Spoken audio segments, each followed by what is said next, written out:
Lisette, mais tu le dis à Yetou. Je crois cuisine. Elle ne veut pas de semoule. Et l'autre, juste un tout petit peu. Il veut que des légumes. Ces dernières décennies, de nombreux efforts ont été fournis pour lutter contre les discriminations et améliorer la condition féminine. Il reste néanmoins beaucoup de chemin à parcourir. En France, et malgré la loi Roudy, les femmes perçoivent un salaire inférieur en moyenne de 30% à celui des hommes. Elles occupent la grande majorité des emplois précaires et sont les premières victimes du chômage.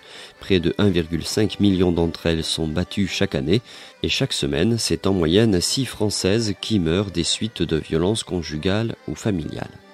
À Toulouse, l'association Olympe de Gouges, qui a choisi son nom en hommage au combat féministe mené par la rédactrice des droits de la femme et de la citoyenne, accueille, héberge et met en œuvre des activités propres à favoriser l'insertion sociale et professionnelle des femmes.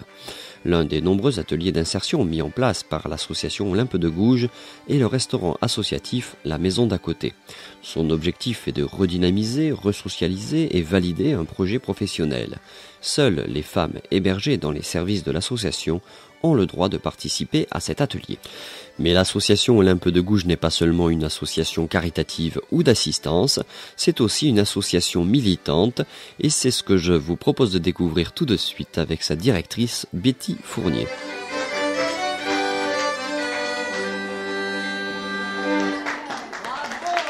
Alors, c'est une vieille association puisque ça a été un des premiers foyers d'hébergement qui est né sur Toulouse en 1946.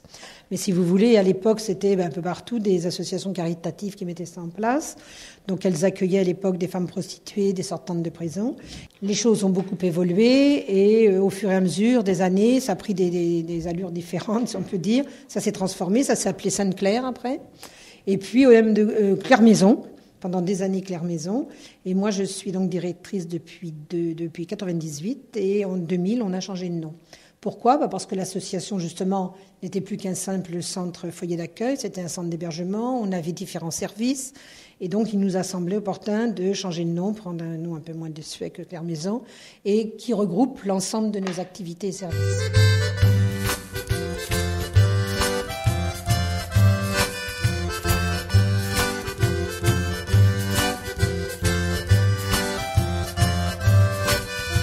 Pourquoi avoir choisi Olympe de Gouges ? Alors pourquoi Olympe ? Parce qu'Olympe, d'abord c'est quelqu'un qui est né à Montauban, qui est quand même du coin. C'est une femme qui a vécu sous la Révolution française, 1743-1793, et qui est morte sur l'échafaud parce que c'était une des premières femmes qui a osé demander à ce que les femmes fassent de la politique. C'est une femme qui était vraiment précurseur du droit des femmes, puisque déjà elle voulait monter des foyers pour les femmes seules avec enfants. Elle avait pensé à des maisons de chômeurs. Enfin voilà. Donc il nous semblait intéressant de prendre le nom d'une femme. Elle est aussi l'auteur de la Déclaration des droits de la femme. Et elle est, ouais, bien sûr, bien sûr. Je vous dis, elle est précurseur du droit des femmes, c'est clair. Oui. Voilà. Nous sommes, si vous voulez, très orientés sur la problématique de l'autonomie des femmes et notamment aussi de l'accueil des femmes victimes de violences en priorité. On souhaitait prendre le nom d'une femme.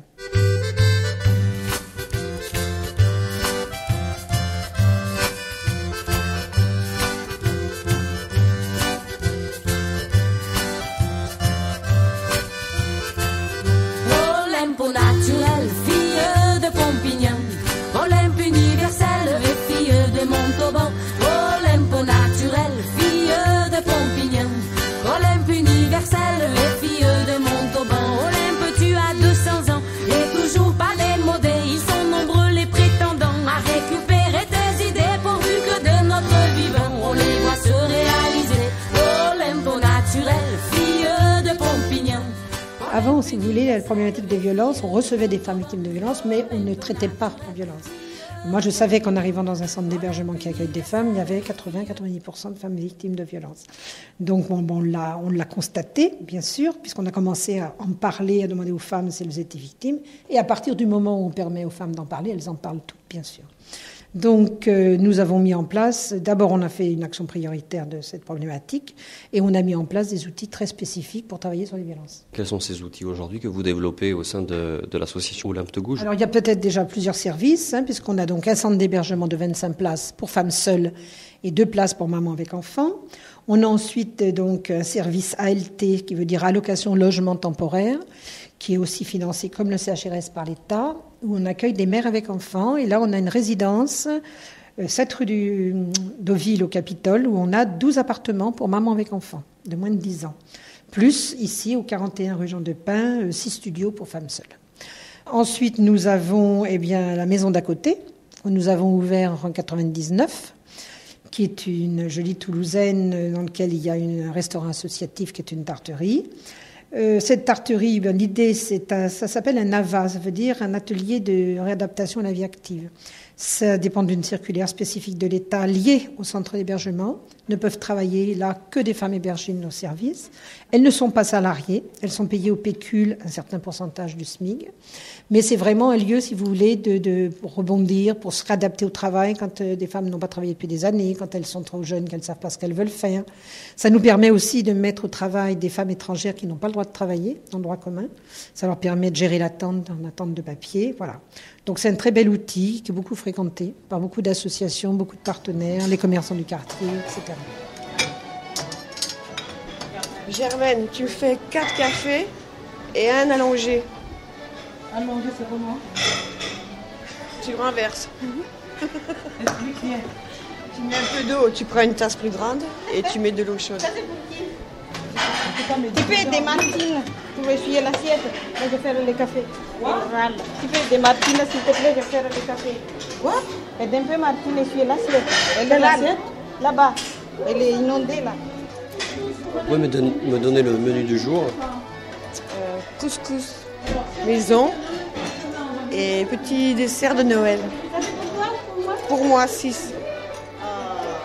Le petit dessert de Noël, c'est quoi? C'est gâteau au chocolat et gâteau café. Et un petit bonbon. Et un petit sapin. C'est exceptionnel ou c'est souvent comme ça? Là, c'est Noël, mais le jeudi, c'est toujours comme ça, ouais.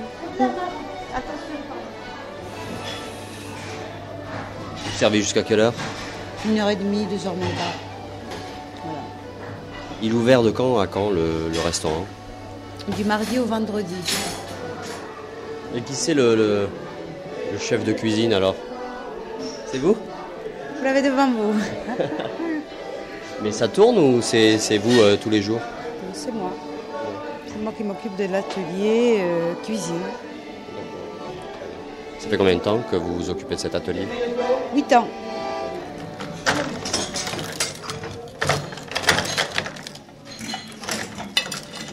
La composition des femmes qui travaillaient par exemple tout à l'heure dans la cuisine est assez hétéroclite. Beaucoup de femmes d'origine étrangère sont aussi présentes. Il y a des Françaises de souche, je peux dire, des Françaises d'origine étrangère et des étrangères en attente de régularisation, qui sont en cours de régularisation. On ne prend pas de sans-papiers. Voilà. Alors ensuite, on a ouvert en 2004, en décembre 2004, un autre atelier qui est un service traiteur, ouvert donc à tout public, comme la tarterie, n'importe qui peut venir déjeuner. Mais là, le service traiteur ouvert à tout public, où là, nous avons 3 salariés en contrat aidé, ce qu'on appelle un atelier IAE, insertion par l'activité économique. Voilà, donc ça fonctionne depuis 2004. L'activité, l'action, c'est quelque chose qui semble très important à vos yeux, c'est-à-dire que vous ne voulez pas vous satisfaire juste d'une aide et du simple caritatif, quoi. Totalement. D'abord, on n'est plus du tout caritatif. Et en plus de ça, nous, on travaille vraiment sur l'autonomie des femmes. Donc l'autonomie des femmes dans notre société, ça passe par l'autonomie financière, c'est clair, donc c'est-à-dire formation, emploi. Ça passe par le logement, le droit au logement. Et puis, c'est vrai que nous, on gère quand même la globalité des problématiques des femmes, c'est-à-dire la santé, l'accès aux droits, etc., etc. Mais c'est vrai qu'on met beaucoup l'accent sur l'insertion par le travail. Quel est votre sentiment aujourd'hui sur la situation qui est faite aux femmes? Pensez-vous que les mentalités ont évolué? Non, enfin elles ont évolué. Je veux dire non, je suis vraiment très sévère. Elles évoluent, heureusement, autrement on ne serait pas là. Mais c'est très lent quand vous voyez qu'encore aujourd'hui, les femmes à diplôme égal gagnent 25% de moins qu'un homme. Quand vous voyez qu'aujourd'hui, c'est les femmes qui héritent de tout le travail à temps partiel et tous les travaux mal payés. Bon, non, on est loin de l'égalité. On a beau avoir une loi sur la parité, etc. Égalité, parité, on en est encore très loin. Alors les choses avancent petit à petit, je crois qu'il y a des prises de conscience, mais je crois qu'on est quand même dans une société encore où la femme a peu de droits.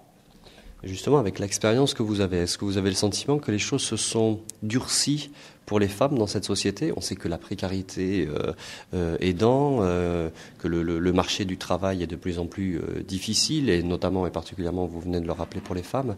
Est-ce que vous avez le sentiment que les choses se sont durcies? Alors, où ça a évolué, si vous voulez, c'est dans la conscience des femmes. Il est évident que malgré les travaux difficiles, malgré le taux de chômage des femmes, les femmes retourneront plus à la maison et elles iront travailler. Ça, c'est un acquis pour les femmes. Donc ça, il y a eu une évolution sur leur prise de conscience. Ça a beaucoup bougé. Par contre, et sur leur autonomie, on va nous dire aujourd'hui, les hommes vont dire, mais maintenant elles conduisent, maintenant elles sont autonomes, elles ont leur carnet de chèques, certes. Bon, ça, il y a des choses qui ont évolué. Mais dans le fond, sur le fond de la société, c'est elle qui hérite, comme je vous le disais, du travail précaire, c'est elle qui se tape encore la double journée de travail. Bon, dans les jeunes générations, ça bouge un peu, et encore pas dans tous les milieux, loin de là. Donc, si vous voulez, on n'a pas beaucoup bougé là-dessus. Et c'est ce qui est très pervers, parce qu'on nous dit, mais les femmes, elles sont libres aujourd'hui, c'est formidable. Eh oui. C'est très formidable. Elles sont encore bien coincées, puisque non seulement elles s'assument, mais elles assument encore, de toute façon, tout ce qu'elles assumaient avant.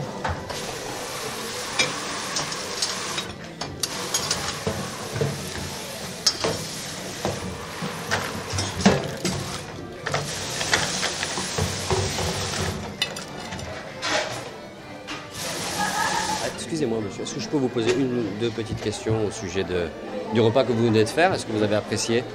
Oui, le repas est excellent, comme d'habitude. Ouais. Vous avez l'habitude de venir ici? Mais pas vraiment l'habitude, mais je suis venu de temps en temps pour écouter des chanteurs. Ouais. D'accord. Voilà. Et vous connaissez un petit peu l'association Olympe de Gouges? Ben, je la connais par le biais de ces repas uniquement, les repas chantants, quoi, les repas animés, on va dire. Qu'est-ce que vous en pensez? C'est très sympa.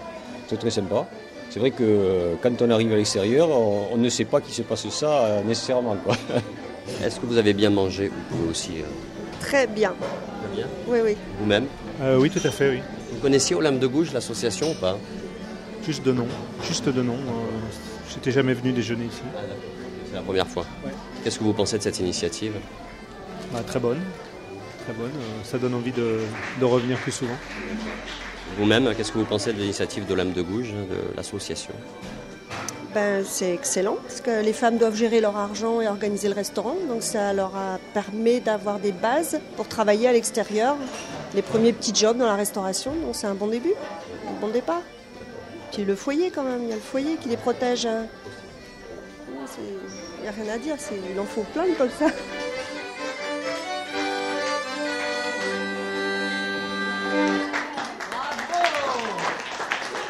Le rapport homme-femme, est-ce qu'il s'est modifié en dehors de la sphère du travail? Alors je pense que c'est plus là où je dirais que les choses n'ont pas beaucoup changé, parce que écoutez, quand on voit le taux de violence qu'il y a, quand on voit le nombre de meurtres qu'il y a, 13 meurtres par mois en France de femmes victimes de violences sous le coup des ex-conjoints, c'est-à-dire une fois qu'elles ont quitté le conjoint. On peut se demander, on est encore dans un contexte un peu barbare, hein. Donc les choses évoluent lentement. Quand vous savez que le plus gros pourcentage de violence, c'est chez les étudiants en couple. 14% relevait l'enquête en VEC, alors que c'était 10% dans les autres milieux sociaux. Il y a de quoi s'inquiéter quand même. Est-ce que vous pensez que les lois aujourd'hui et la législation qui a été mise en place est suffisante et incitatrice? Alors les lois qui sont en place aujourd'hui, si vous voulez, on ne peut que se réjouir que les politiques s'intéressent à ces questions, bien obligés. On n'est pas satisfait des lois, pas du tout, parce qu'en France, on a plein de lois. On en ponde tous les jours, chaque gouvernement nous en crée, sauf qu'en matière de protection des femmes victimes de violence, il y a plein de petits bouts de loi, mais qui, si vous voulez, vont parfois se contredire entre, par exemple, le civil et le pénal. On permet dans le civil à une femme de partir de chez elle, et au pénal, on la récupère parce qu'elle n'a pas donné l'adresse pour le mari, qui a le droit d'avoir l'adresse quand elle part. Donc il y a plein d'incohérences comme ça. C'est pour ça que nous, on se bat beaucoup, les femmes, qu'elles soient féministes ou pas d'ailleurs, les femmes qui sont militantes, engagées auprès d'autres femmes, on se bat pour avoir une loi, comme en Espagne, une loi cadre, qui va mettre la femme vraiment au cœur de la loi et qui va la considérer comme victime et qui va la protéger de toute façon. Par exemple, je vous donne un exemple. En Espagne, si une femme est en société HLM, que le mari la fiche dehors ou qu'elle part parce qu'elle violence, le HLM doit la reloger. Dans une autre cité, ailleurs, il doit prendre en charge ce problème. Elle est au travail, l'employeur doit lui retrouver un travail dans une autre entreprise, s'il y en a une autre dans un autre lieu, ou elle a droit aux ascédiques, immédiatement. Donc je veux dire que c'est la victime qui est au cœur. On est loin de ça en France. Donc les bouts de loi qu'on nous met les unes à côté des autres ne sont pas adaptés. Il faudrait chaud.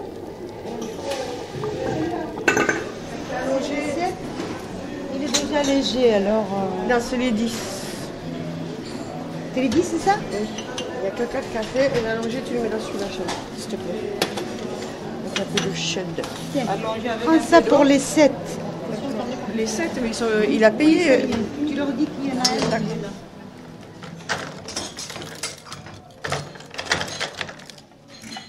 Est-ce que vous pouvez quantifier et mesurer les résultats de votre action aujourd'hui?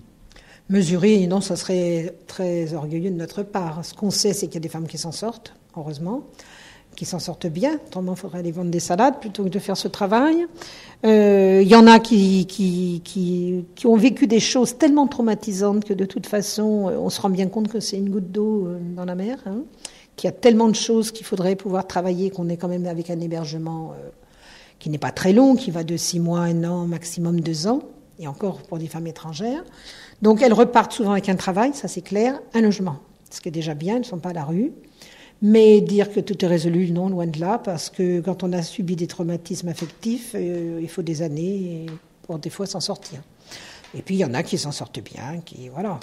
Mais je ne peux pas vous dire... Et qui reviennent vous voir?